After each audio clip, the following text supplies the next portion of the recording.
আগে যেভাবে সবাই স্কুলে যেত। চুলটা কত ভেজা রয়েছে, কিন্তু কিছু করার নেই, বেনুনিটা করে যেতেই হবে, নাহলে তো বদ্দি আবার বকাবকি করবে। না না, তাড়াতাড়ি করে বেনুনিটা করে নি। এই তো হয়ে গেছে, বেনুনি করা। এ বাবা, আমি ফিতেগুলো কোথায় রাখলাম? যা, ফিতেগুলো তো ভেজাই রয়েছে। আজকে আবার বদ্দি বকা দেবে ফিতে না বেঁধে গেলে। যাই হোক, কি আর করবো, ফিতে একটা গুছিয়ে নি। সব কটা বই নিয়ে নিতে হবে আজকে, নাহলে তো আবার বকা খাবো।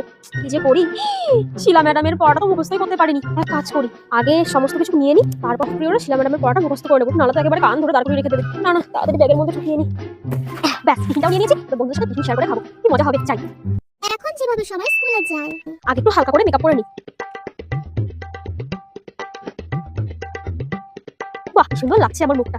এবার একটু ভালো করে ঠোঁটে আর গালে ব্লাশ দিয়ে দিই, যাতে গালটা আমার একটু লাল লাল লাগে।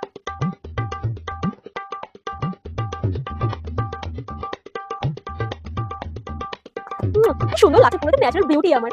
খাতা বই আর কি নেবো, আজকাল তো খাতা বই থেকে পড়েই না। এক কাজ করি, ফোনটা নিয়ে নিই। এই তো ফোনটা নিয়ে নিয়েছি, আজকাল তো ফোনে সব হবে। আর আসার সময় রাহুলের সাথে কথা বলতে বলতে আসবো। যাই, আমি রেডি, বাই।